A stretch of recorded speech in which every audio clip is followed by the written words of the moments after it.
Hola a todos. En esta oportunidad vamos a ver la clasificación del infarto agudo de miocardio basado en la localización del electrocardiograma. Te recuerdo que este video no tiene la finalidad de sustituir la información que puedas obtener en la universidad o la de sustituir la información en algún libro en concreto. Al contrario, te sugiero que si tienes la oportunidad de hacer un curso de electrocardiografía como debe ser para poder profundizar tus conocimientos, pues lo hagas. Y si no tienes esa oportunidad, pues busques la tutela de algún cardiólogo o electrofisiólogo que te pueda enseñar. En este video vas a ver de una forma práctica el cómo reconocer las caras del corazón en un electrocardiograma. La inquietud por la que hago esto es pues que todo médico en formación o en sus primeras etapas cuando ya está formado es la de estar en la sala de urgencias. Normalmente los médicos recién formados, ¿a dónde trabajan? En las salas de urgencias. Entonces, ¿a qué se enfrentan? A los síndromes coronarios agudos, a los infartos propiamente dicho, etcétera, etcétera, etcétera. Y para eso tienen que agarrar un electrocardiograma. Y no siempre saben interpretarlo. Ojo, de aquí no vas a salir como el santo cardiólogo del hospital o como el electrofisiólogo del año. No va a ser así. Solamente vamos a ver de una parte práctica el poder reconocer las caras del corazón, ya que esto nos va a ayudar a tener una interpretación a qué nos estamos enfrentando y posteriormente a tener una conducta. No vamos a ver las generalidades del electrocardiograma, ¿ok? Solamente vamos a ver sus caras y algunas clasificaciones. Para empezar, aquí les muestro un electrocardiograma. Es un electrocardiograma mío, lo hice el día 17. Y pues como verán, este es el formato de los electrocardiogramas con los que yo trabajo. Hay otros electrocardiogramas que tienen todas las derivaciones una al lado de otra, que eso ya depende del aparato con quien se lo haga, y otros electrocardiogramas que vienen una bajo de otra, ¿ok?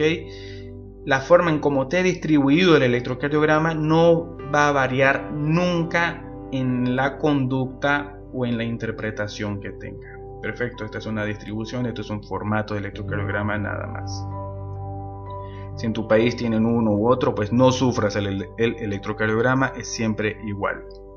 Vamos a empezar. Para esto vamos a tener las derivaciones bipolares.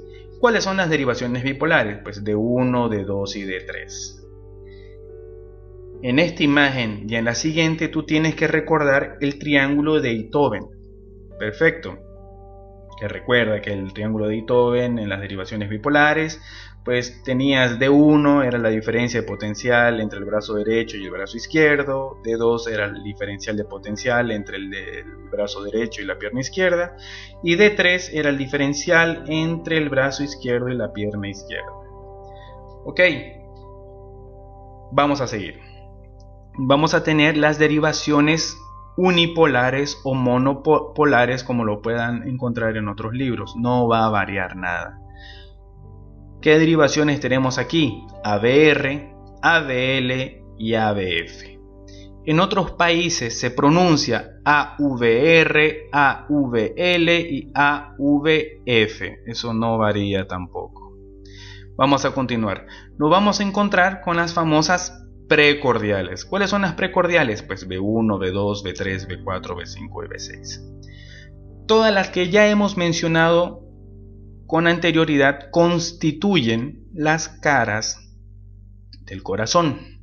Y para ello vamos a ver que cuando nosotros hablamos de una cara lateral, tenemos que pensar en qué derivaciones. D1, ABL, B5 y B6. En algunas literaturas, algunos autores describen que un lateral bajo es B5 y B6 y un lateral alto es D1 y ABL. Y si ambas están comprometidas, pues es un lateral extenso. Eso varía en cómo se lo diga, etcétera, etcétera. Perfecto, no no sufran o no se pierdan solamente por eso. Vamos a tener también la cara inferior. ¿Qué derivaciones constituyen la cara inferior? Pues D2, D3 y ABF. ¿Cuál es la particularidad en esta cara? Que nosotros podemos tener un comprometimiento de cámaras derechas, del ventrículo derecho. Entonces, cuando tú veas una alteración, y por alteración me refiero a un supra ST en estas derivaciones, automáticamente por manifestarse en la cara inferior, por conducta, por protocolo y por obligación, busca derivaciones derechas, BR3, BR4,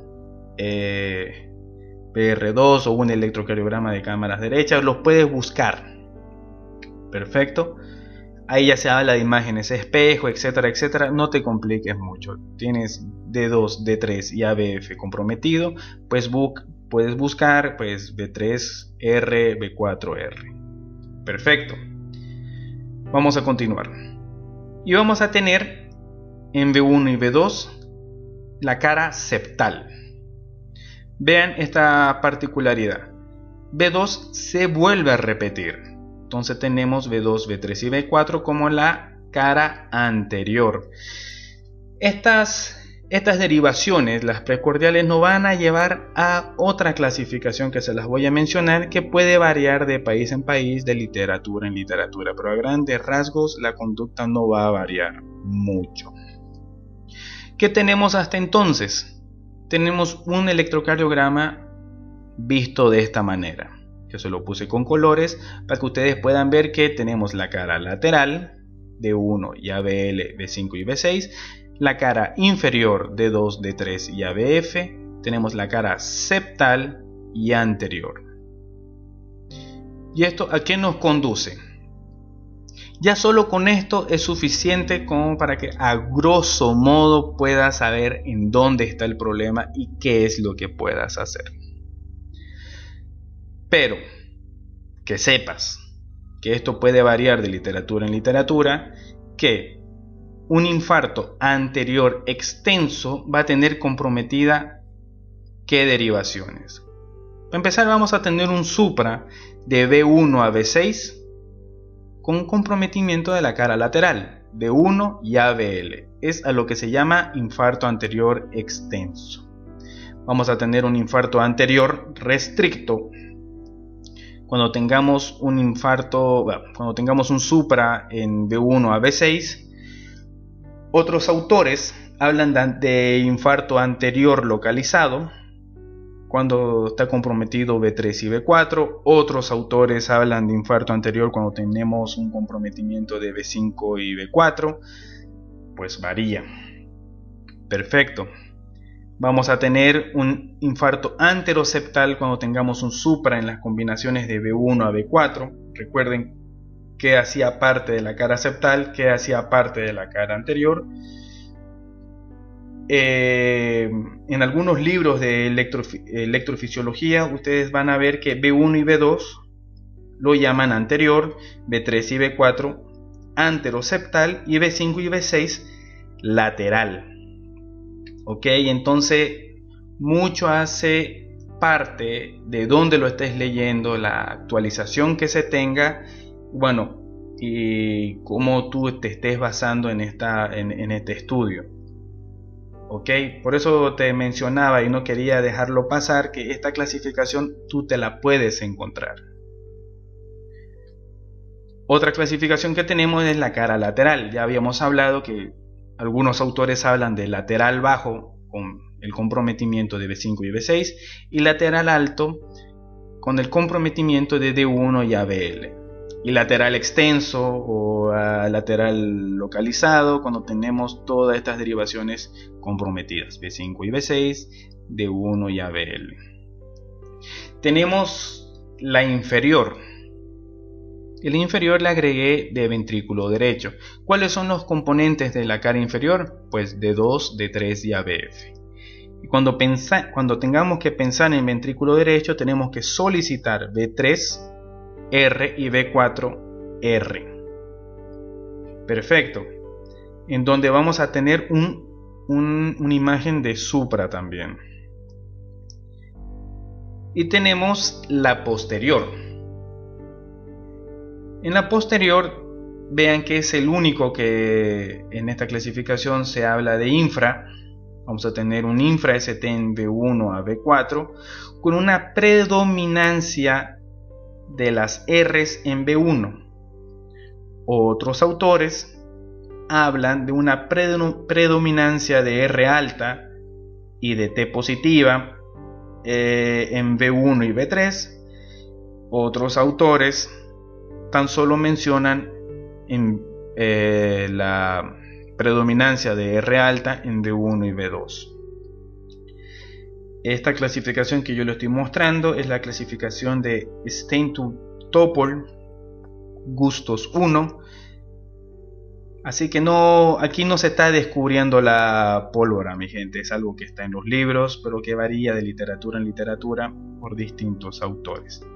Esta clasificación también nos va a ayudar a pensar en las complicaciones que nosotros podamos tener. Por ejemplo, un infarto de ventrículo derecho, un infarto de cámaras derechas. Tan solo recordando qué constituye la coronaria derecha. Recuerden que tiene ramas del nódulo sinusal y nódulos auriculoventriculares, por lo tanto podríamos presentar un paciente con una bradicardia y no necesariamente hipertenso. Entonces eso nos ayuda muchas veces a fundamentarla con la clínica. Perfecto, también podemos tener una insuficiencia cardíaca derecha, podemos tener arritmias, bloqueos. En lo que respecta a ventrículo derecho, en un infarto septal, por ejemplo, o anteroseptal, podemos tener una insuficiencia cardíaca, un shock cardiogénico. Podemos tener un bloqueo auriculoventricular de segundo o tercer grado, bloqueo de rama derecha o izquierda. Recuerden que las ramas aquí, ¿cuáles son las comprometidas? Es la descendente anterior o las septales perforantes, que son ramas de la descendente anterior.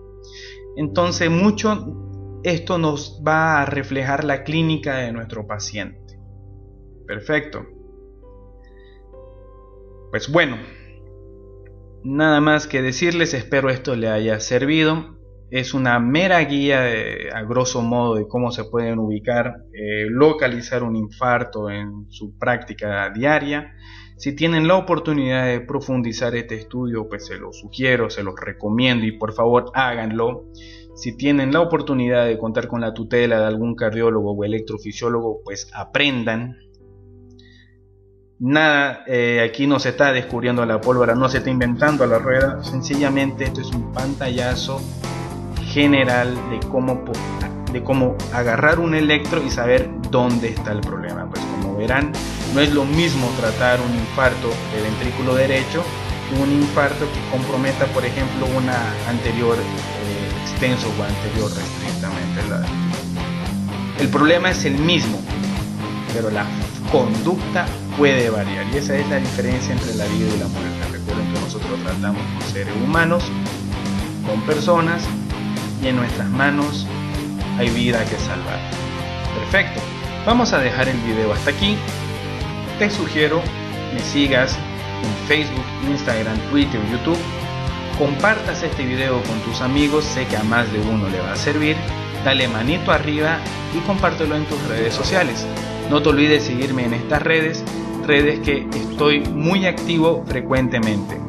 Sin más que decir, me despido y no olvides que estoy siempre a tu disposición.